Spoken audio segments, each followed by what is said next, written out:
Hello, Matt. Hey, Marty. Hey, good to see you. Thanks for joining today. I really appreciate the time you're giving. So, Matt, tell us where you are at. This is Matt Schneider, a friend. Matt, where are you at in the country? So I live in Birmingham, Alabama. Okay, and what? You're a pastor or at a church. Tell us a little bit Right. about your church. Yeah, so I'm an associate at a pretty large Anglican church called the Cathedral Church of the Advent. Yeah.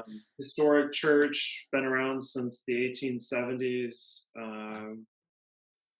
and we're pretty large. We've got a large membership, but just to give you perspective, I guess on Sunday we've got a little over 1,000 people on average when we are meeting Yeah. across several services. Okay. Um, Is that a yeah, thousand total people or 1,000 adults or? total children, Okay. staff, Okay. adults.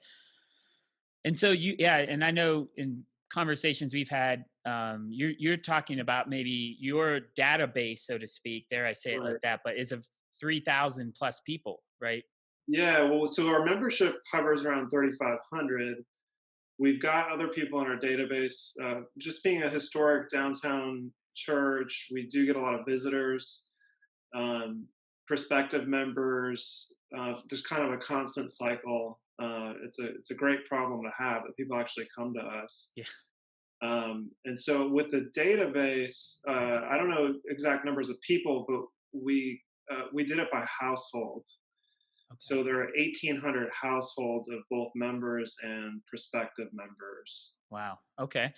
So one of the main reasons I want to have you on today is because I think I know you've been influenced by a book that Matthias Media put out, the Trellis and the Vine, and then the Vine Project, and you guys down there are trying to think through what that ministry philosophy, what we would say biblical ministry philosophy, looks like on the ground in your context of some of what you just explained to us. Interestingly, a number of people have been calling me or us here at Matthias Media asking the question, okay, we're on board with that philosophy, but what does it look like now, Marty? Like what does Vine work look like now that our trellises are either way different or they've shut down? Um, and so I just think I would love to hear how you guys are taking a large group of people and thinking about how to invest in them with Vine work, with word, prayer, people when we can't people together, so to speak. So maybe just give us a little idea of some of the things you guys are doing down there.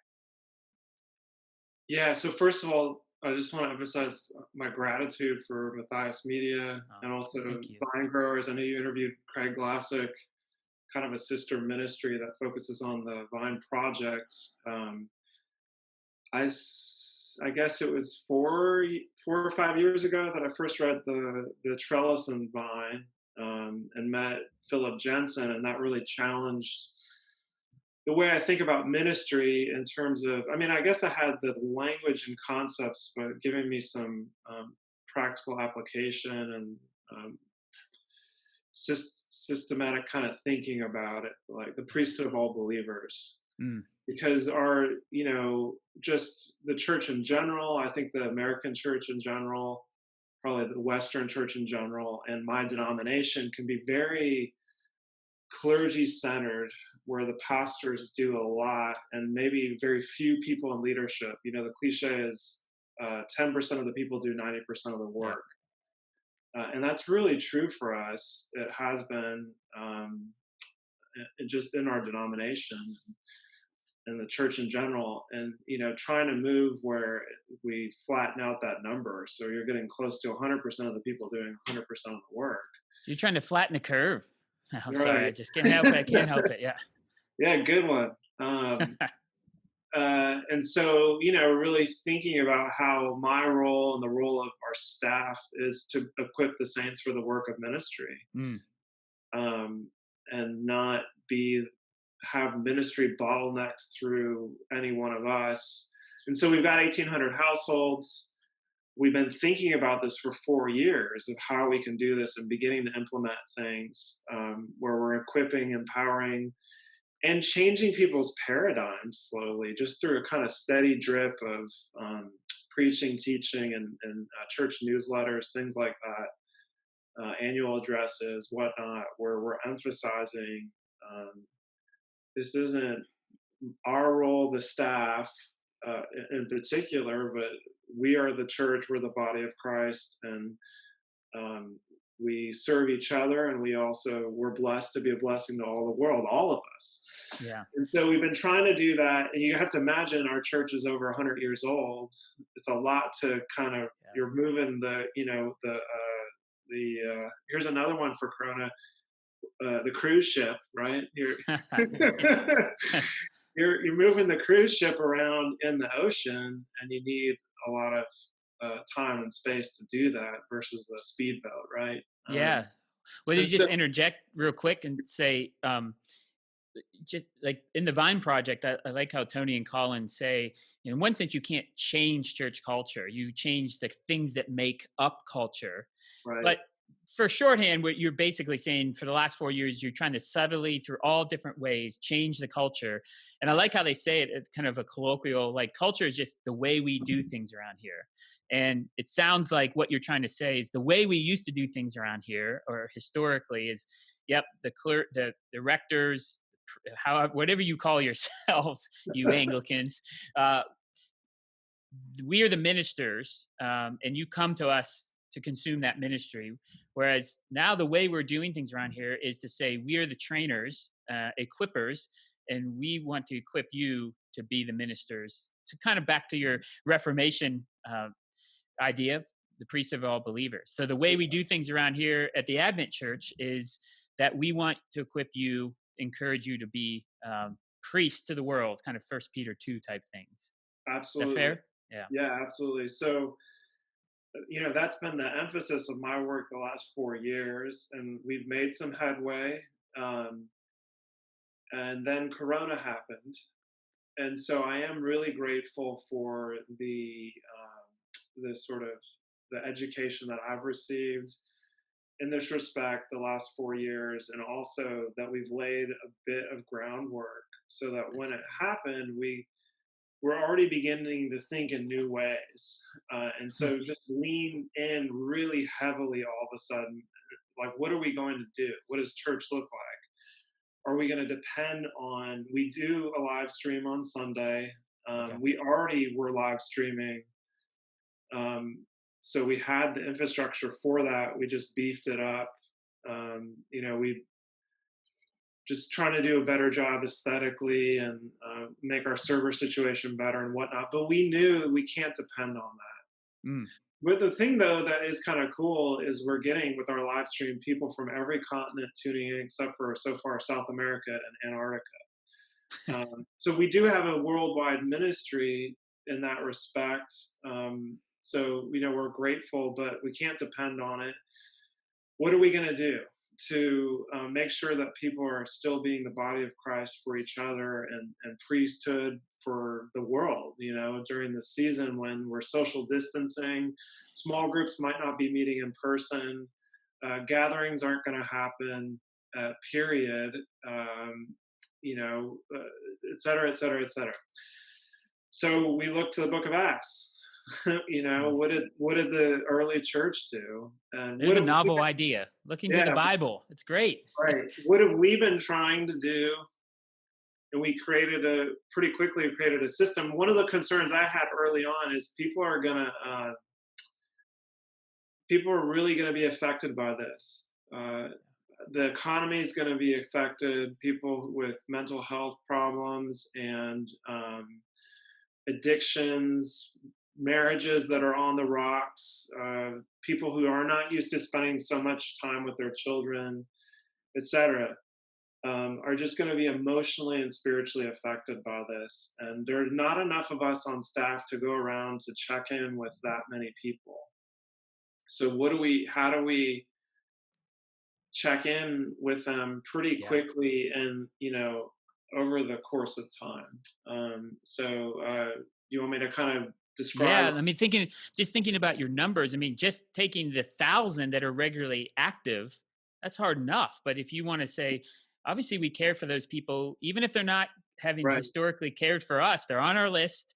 As Colin Marshall, who's been influential for both of us, says, you treat every person on your list like gold and you don't Right. give up on them until you absolutely have to. You think all the numbers you have. Yeah, I'd love to know, what have you done to try to do what you just said?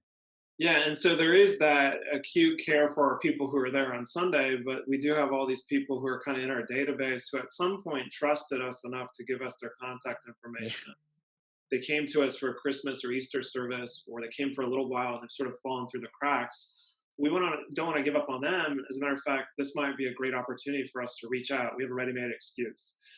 So we we created a kind of two-tier system of ministry. I mean, there's other things, but two main kind of columns of ministry. One we're calling shepherding, which we already kind of had in place that I was using with our newcomers. We had trusted members of our church who would be assigned newcomers to just be in touch with them, checking in with them and whatnot. So we just sort of beefed that up for our whole church. And when we broke down the numbers, we thought if we could recruit, I think the math worked out 120 shepherds, either individuals or shepherd couples, and assign them 15 households, then we will reach all 1,800 households. So just doing multiplication. And so that's the word and prayer ministry as the apostles describe it in Acts 6:4. When thinking about the diaconal ministry, they said, we need some people who are going to serve those needs, but we want to focus on word and prayer ministry. And so that's kind of what we're asking the shepherds to do.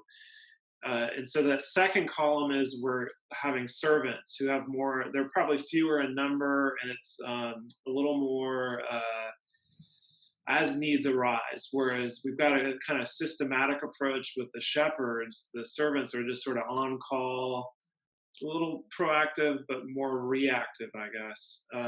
And so if somebody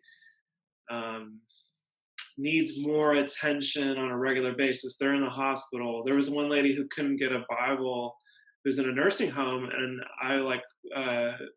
I called the nursing home up and said, can I come by and bring her a Bible? And they said, no, you can't bring anything in. And so I just sort of I punted it over to our servants and said, can you figure out how to get this lady a Bible? Just trusted they're going to sort it out, So that's the servant ministry. And so the shepherd ministry, we're asking them to be on a rhythm of every other week, call people up, try to get them on the phone. If you can't get them on the phone, email or text them, write them a letter, however you can get in touch. Check in, see how they're doing, listen to what they're saying, be a friend. And based on what you hear, try to speak the word to them and pray for them. And tell them you'll be praying for them on a regular basis. Commit to praying for all 15 of your households.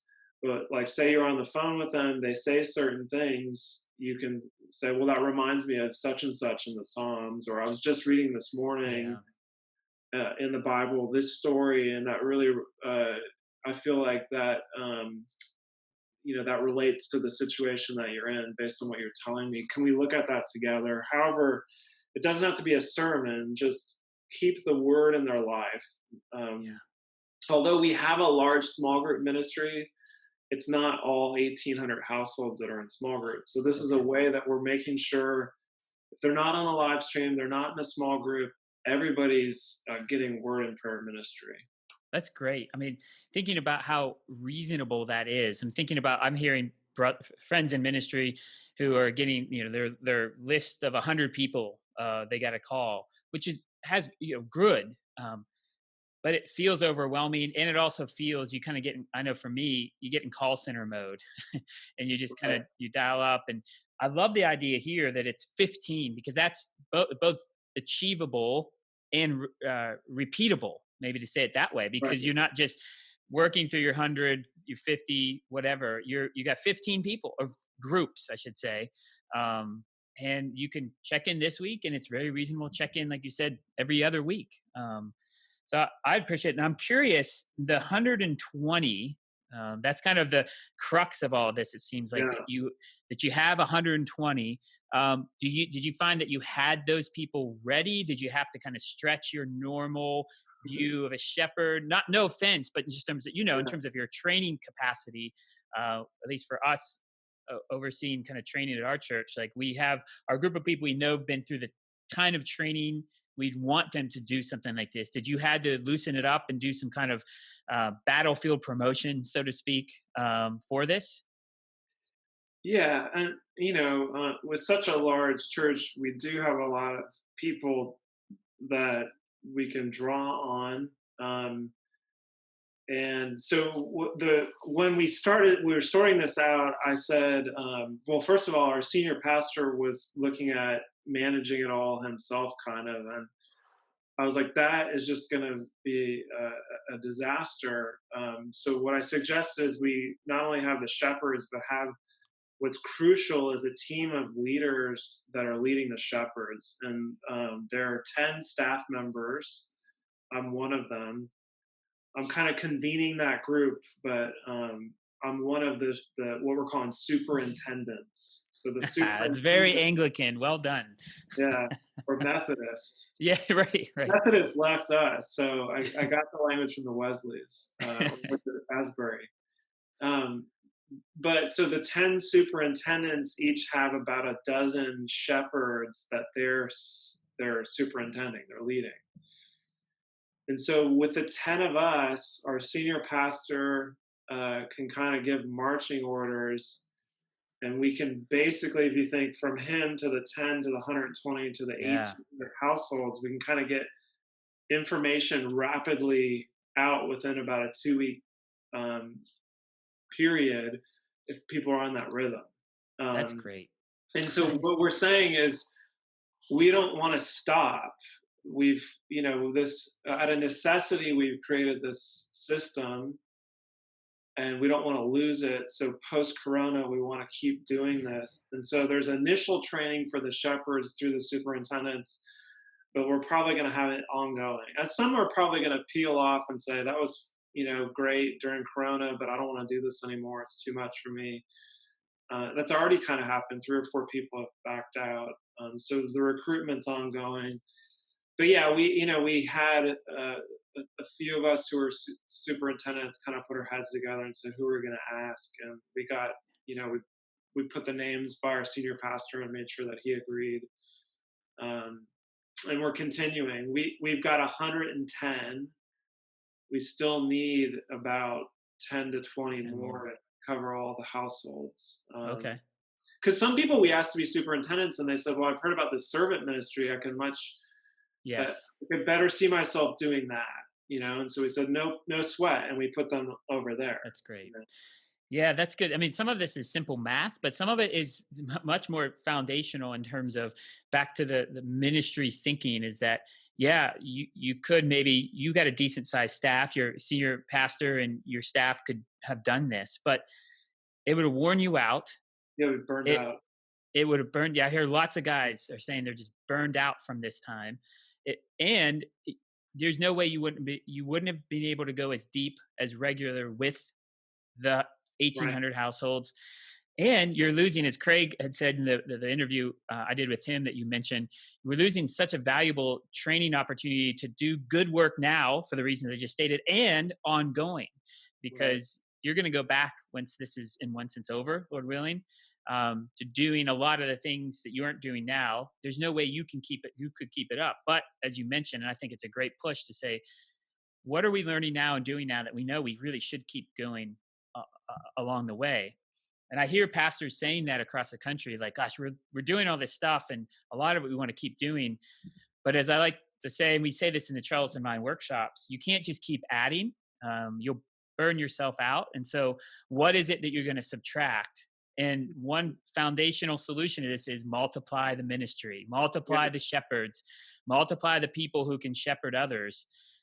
It's hard work up front and ongoing, but it's very valuable. And in the end, it serves the church, I think, better. So I'm grateful for your very specific example on this. And I thank you for sharing with us. I'm sure there's a lot more we could be said, but just for the sake of time, I think we just want to conclude with just thanking you. And I'm sure if people want to know more, I'm sure they can figure out how to find you. But the other thing, the other thing I would say is that Matt has written some really helpful blog posts about some of these ideas and others about making the most of the time we're in at the Matthias Media blog. So if you just go to matthiasmedia.com and scroll to the bottom of the blog page, Matt's written a couple blog posts and he has a few more coming, thinking about this type of ministry. So I'd encourage you all to do that as well. So Matt, thank you for sharing. Thank you for your time. Blessings in your work. Keep at it, and certainly probably check back in and see how it's going. And maybe after this is, or on the tail end of this, we come back together and talk a bit about some things you've learned Yeah. that will help keep going. So Yeah, grateful, Marty, and I hope that this blesses anyone who's listening to it, and happy to be in touch with anyone if you want to reach out to me. You can find our website, Cathedral Church of the Advent, or you can just email me at matt@cathedraladvent.com. oh, thanks, Matt. I appreciate it. Yep. All right. Thanks so much for your time. Talk soon. Bye.